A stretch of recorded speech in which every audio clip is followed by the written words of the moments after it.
فكرت في الدنيا فكانت منزلا. السلام علیکم ورحمۃ اللہ وبرکاتہ۔ الحمد للہ رب العالمین وصلی اللہ وسلم علی نبینا محمد وعلی آلہ وصحبہ اجمعین ومن تبعہ باحسان الی یوم الدین، اما بعد۔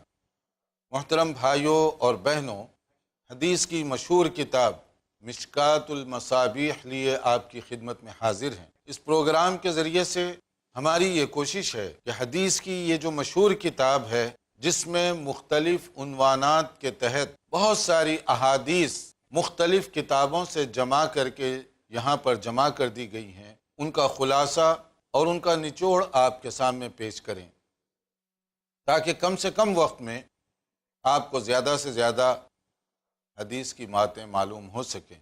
دراصل اگر کوئی کامیاب زندگی گزارنا چاہتا ہے شرعی اعتبار سے، قرآن و سنت کی تعلیمات کی روشنی میں، تو اس کے لیے ضروری ہے کہ وہ قرآن مجید اور سنت رسول صلی اللہ علیہ وسلم سے واقف ہو، اسی میں عمل کر کے وہ دنیا اور آخرت کی نجات حاصل کر سکتا ہے۔ آج ہمارے سامنے جو عنوان ہے مشکوٰۃ المصابیح کا، یہ باب الاعتصام بالکتاب والسنہ، یعنی وہ چیپٹر جس میں کتاب و سنت کو مضبوطی سے تھامنے کی ہدایت دی گئی ہے۔ اس عنوان کے تحت بہت ساری احادیث اس میں بیان کی گئی ہیں۔ سب سے پہلی اور بنیادی بات یہ سمجھیے کہ اعتصام بالکتاب والسنہ کیا ہوتا ہے، کہ اللہ کی کتاب اور سنت رسول صلی اللہ علیہ وسلم کو مضبوطی سے تھامنا۔ اس کا مطلب کیا ہے؟ کیا اس کو وزن اٹھانا؟ تھامنے کا مطلب یہ ہوتا ہے کہ ہم قرآن و سنت کے دامن سے وابستہ ہو جائیں۔ تھامنے کا مطلب یہ ہے کہ قرآن و سنت کی باتوں کو دل اور دماغ میں جگہ دیں۔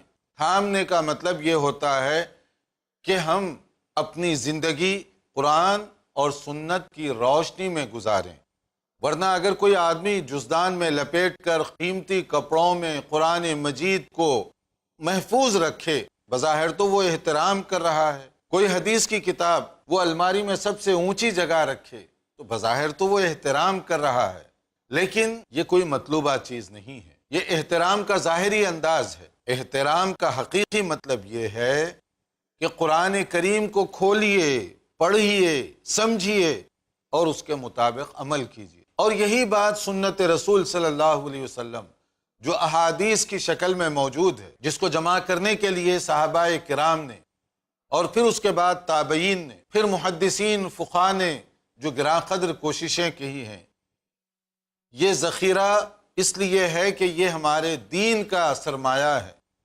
اس کو پڑھیے اور اپنی عملی زندگی کو اس کے ڈھانچے میں سنوارنے کی کوشش کیجیے، اس میں ڈھالنے کی کوشش کیجیے۔ دین کو سمجھنے کے ہمارے پاس مؤثر اور فرسٹ ہینڈ جو ذرائع ہیں وہ قرآن مجید اور سنت رسول صلی اللہ علیہ وسلم ہے۔ حدیث میں یہ عنوان خود یہ بتا رہا ہے کہ دین کو سمجھنے کے یہ فرسٹ ہینڈ اور مؤثر ذرائع ہیں، اور یہی صحابہ کرام رضوان اللہ علیہم اجمعین کا انداز تھا۔ کوئی مسئلہ ہوتا، کوئی بات ہوتی، تو وہ قرآن و سنت کے ذریعے سے اس کو حل کرتے۔ اور قرآن و سنت میں اتنی برکت ہے کہ جب کوئی اس سے رہنمائی لے تو اللہ تعالیٰ اس کے دل کے دروازے کیسے کھول دیتے ہیں۔ رسول اللہ صلی اللہ علیہ وسلم کی موجودگی میں کبھی کوئی مسئلہ درپیش ہوتا صحابہ کو، تو سیدھے نبی صلی اللہ علیہ وسلم سے دریافت کر لیا کرتے، اور نبی صلی اللہ علیہ وسلم کے بعد یہی ان کا انداز رہا آپس میں سینئر صحابہ کے ساتھ، کہ کوئی بھی مسئلہ ہوتا تو پہلے دیکھتے کہ قرآن مجید میں کیا ہدایت ہے اور رسول اکرم صلی اللہ علیہ وسلم کی زندگی میں کیا رہنمائی دی گئی ہے۔ اس لیے حضرت ابو بکر رضی اللہ تعالیٰ عنہ جو فرسٹ خلیفہ ہیں، ان کے دور میں بہت سارے مسائل پیدا ہوئے۔ مثلا خلافت کا خود مسئلہ دیکھ لیجئے، ایک بہت بڑا مسئلہ تھا کہ ہمارے نبی صلی اللہ علیہ وسلم کے بعد امیر المؤمنین، مسلمانوں کا حکمران کون بنے گا۔ مختلف آراء سامنے آئیں، مگر ایک حدیث کے ذریعے سے ساری باتوں کو حل کر دیا گیا۔ یہ ہے حدیث کا مقام، اور یہ ہے صحابہ کرام کا انداز کہ حضرت ابو بکر رضی اللہ عنہ نے جو پیش کیا الائمۃ من قریش، کہ رسول اکرم صلی اللہ علیہ وسلم کا ایک فرمان کے ذمہ دار یہ قریش سے ہوگا، تو سب وہاں پر خاموش ہو گئے۔ گویا ایک اتنا بڑا مسئلہ ساری حدود اسلامیہ کی باغ ڈور کسی کے ہاتھ میں تھمانے کے لیے غور ہو رہا ہے کہ کون مسلمانوں کا حکمران بنے۔ یہ کوئی چھوٹی مسجد یا ادارے کے ذمہ دار کی بات نہیں، بلکہ ریاست اسلامیہ کی ذمہ دار کی بات ہو رہی ہے۔ جب ایک حدیث پیش کی گئی، مسئلہ ختم، اور سارے اس کو تسلیم کر رہے ہیں۔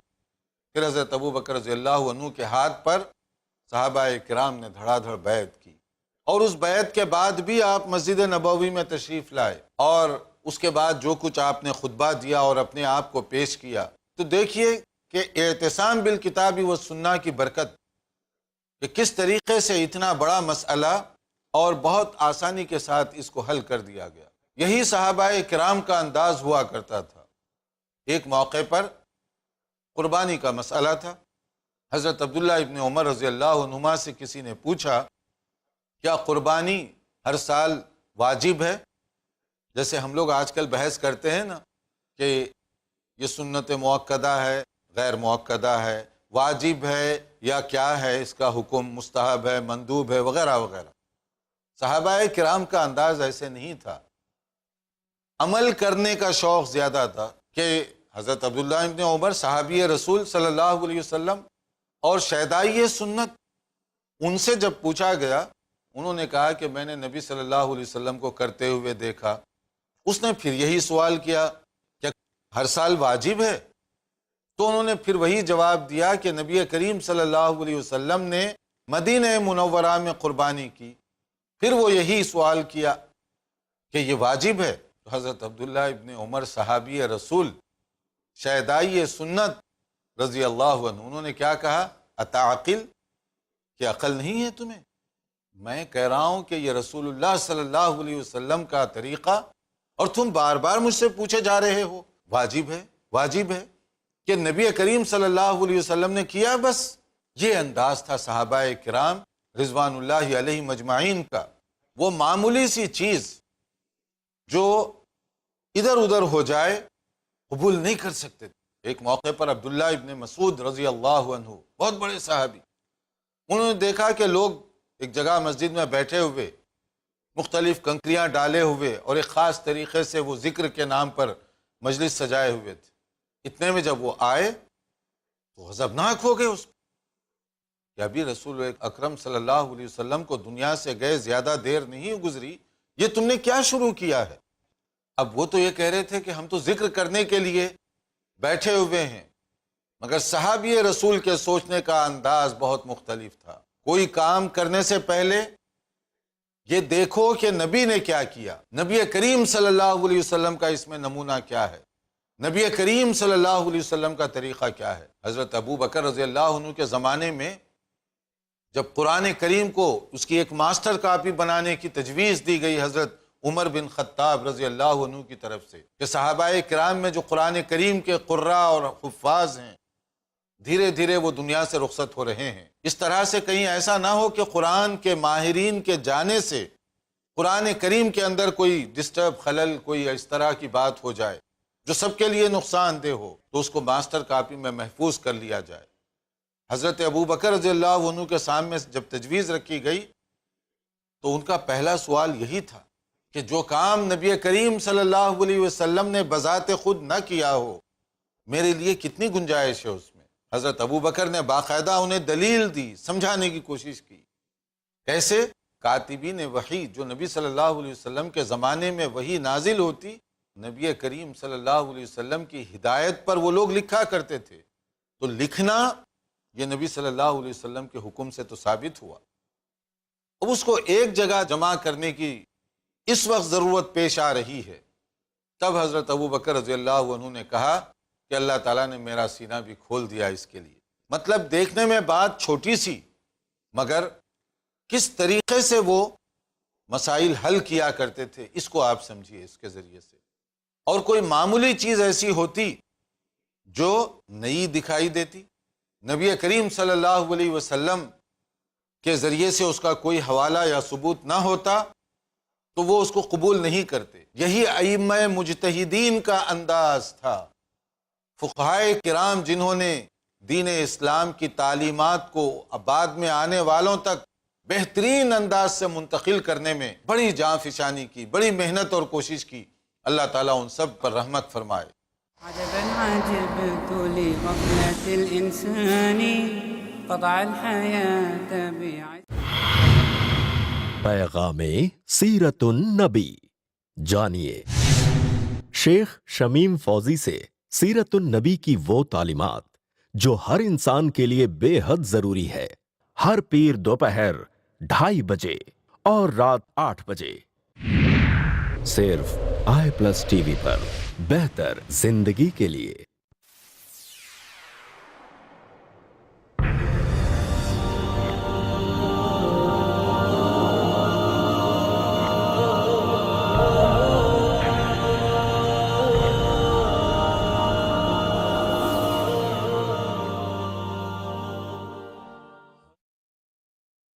حضرت ابو سعید رضی اللہ تعالی عنہ سے روایت ہے کہ نبی مکرم صلی اللہ علیہ وسلم نے فرمایا، مسلمان کو جو بھی تھکان، بیماری، فکر، غم اور تکلیف پہنچتی ہے، حتیٰ کہ کانٹا بھی چبھتا ہے، تو اس کے بدلے اللہ تعالی اس کے گناہوں کو معاف فرما دیتا ہے۔ اسے امام بخاری اور امام مسلم نے روایت کیا ہے۔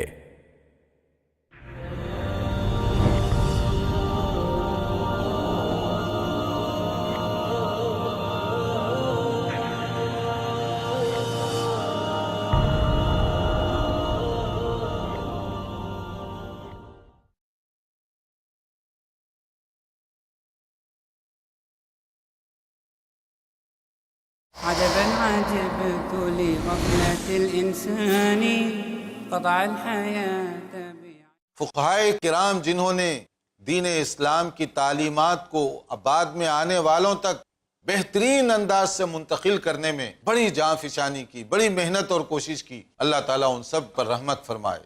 بہت محنت انہوں نے کی، لیکن ائمہ کرام کا انداز بھی کیا تھا، ان کا اسلوب بھی یہی تھا۔ تمام ائمہ کرام کو آپ دیکھیں، مشہور بڑے بڑے فقہا کو، وہ اپنے شاگردوں کی تربیت کیا کرتے تھے۔ کس انداز سے کیا کرتے تھے؟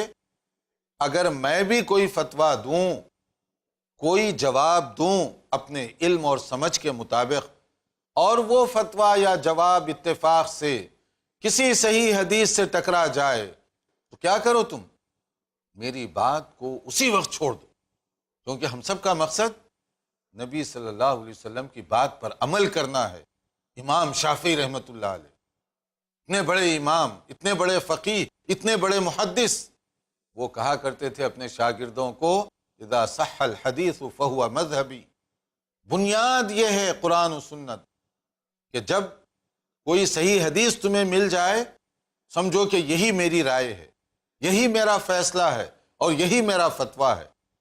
اور اگر اتفاق سے میری کوئی بات کسی حدیث سے ٹکرانے والی ہو، تو پھر تم کیا کرو؟ میری بات کو چھوڑ دو اور صحیح حدیث کو قبول کرو۔ یہ انہوں نے نہیں کہا کہ تم حدیث کو چھوڑ دو اور میری بات کو قبول کرو یا اس میں تعویلات تلاش کرو، نہیں۔ امام مالک رحمۃ اللہ علیہ، امام دار الہجرہ جن کو کہا جاتا ہے، ان کا انداز دیکھیے، مسجد نبوی میں درس دیتے ہوئے اپنے شاگردوں سے کہہ رہے ہیں، کل منا یؤخذ و یرد الا صاحب هذا القبر، ہم میں سے ہر آدمی کی تم بات لے بھی سکتے ہو، چھوڑ بھی سکتے ہو۔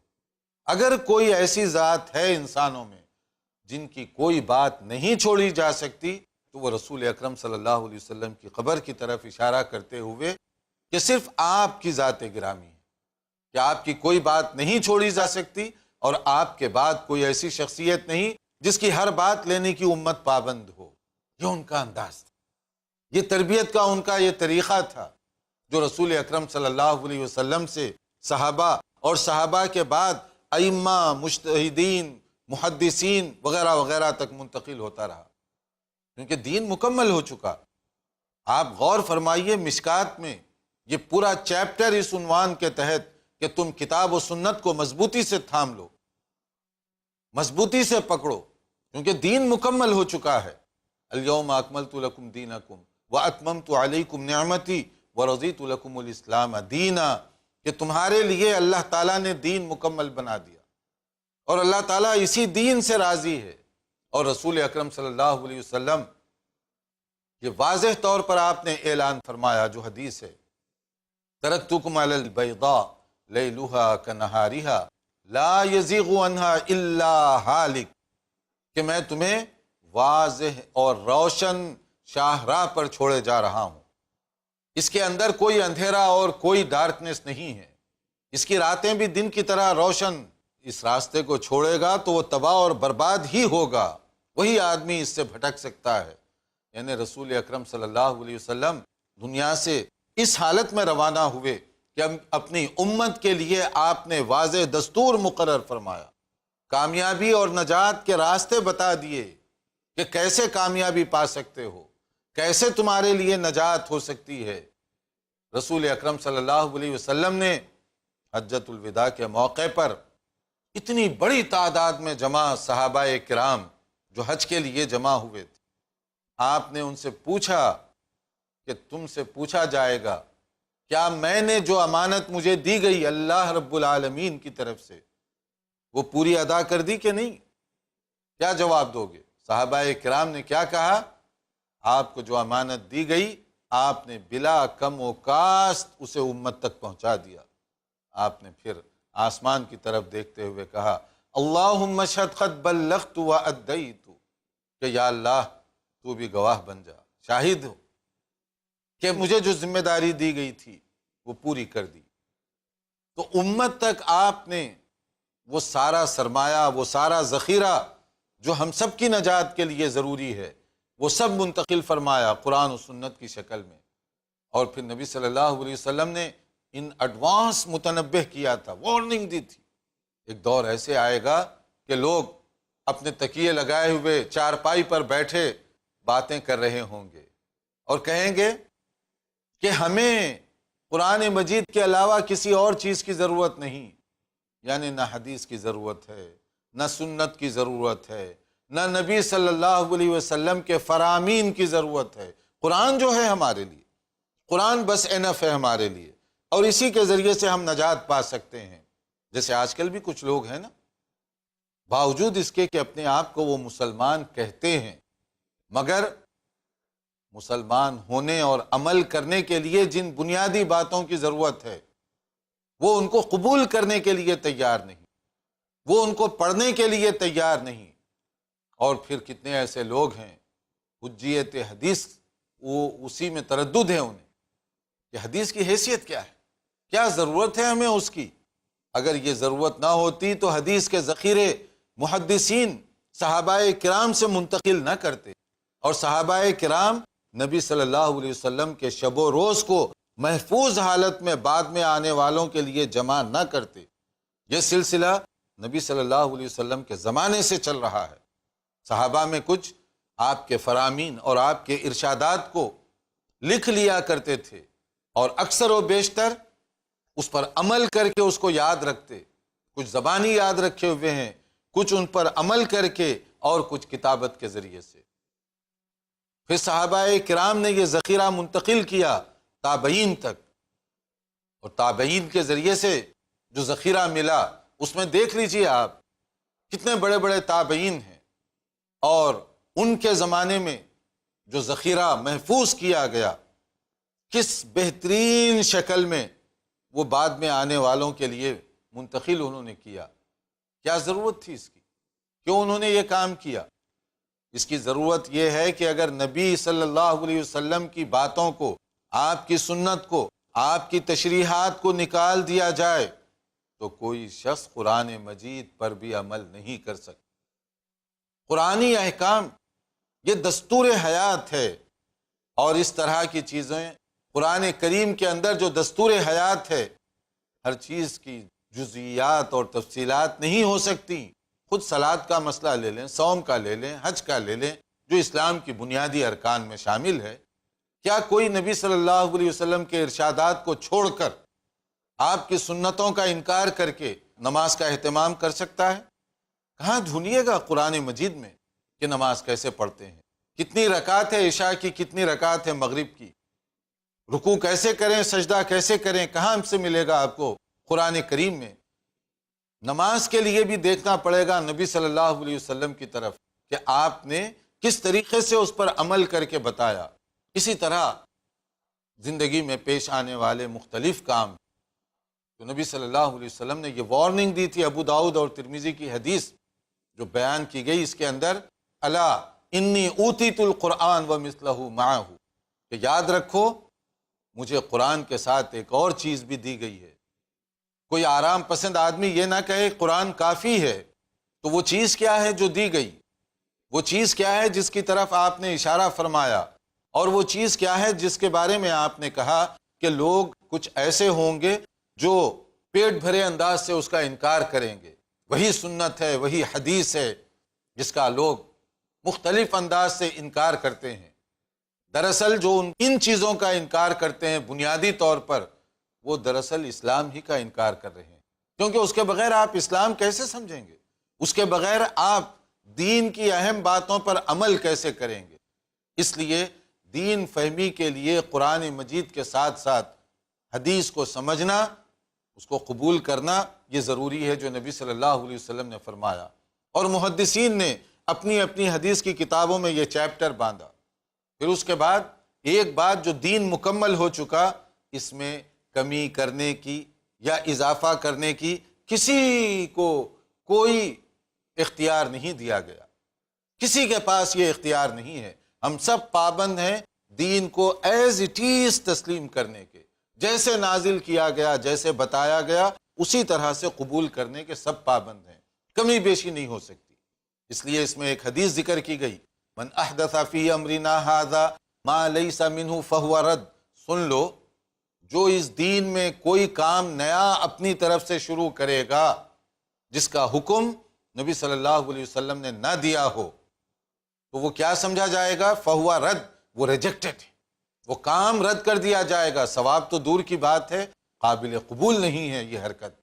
اور یہ ایسی چیز ہے، جمعہ کے خطبے میں آپ دیکھیں گے مختلف دنیا بھر کی مساجد میں خطبہ مسنونہ جو پڑھا جاتا ہے، اس میں کچھ باتوں کا ذکر کیا جاتا ہے، یہ گویا ریمائنڈر ہے ہر جمعہ تمام آنے والے لوگوں کے لیے کہ ہر مسجد سے ایک ہی قسم کا پیغام جائے، ان خیر الحدیث کتاب اللہ فان خیر الحدیث کتاب اللہ وخیر الہدی ہدی محمد صلی اللہ علیہ وسلم وشر الامور محدثاتها وکل محدثۃ بدعہ۔ ہر مسجد کے ذریعے سے گویا ایک ہی پیغام جا رہا ہے، فان خیر الحدیث کتاب اللہ، بہترین بات اللہ کا کلام، ہدی رسول اللہ صلی اللہ علیہ وسلم، رسول اکرم صلی اللہ علیہ وسلم کا نمونہ اور آپ کا طریقہ۔ تو گویا کہ ہر مسجد سے یہ پیغام دیا جا رہا ہے کہ دین میں کوئی کمی بیشی مت کرو، اپنی طرف سے حذف و اضافہ مت کرو، کام وہی کرو جو اللہ کے رسول صلی اللہ علیہ وسلم نے فرمایا، اسی میں ثواب، اسی میں برکت۔ ورنہ کیا ہوگا؟ جیسے کہا گیا من عمل عملا لیس علیہ امرنا فہو رد، کوئی ایسا کام کرے جس کا ہم نے حکم نہیں دیا، رسول اکرم صلی اللہ علیہ وسلم نے فرمایا، تو وہ رد کر دیا جائے گا۔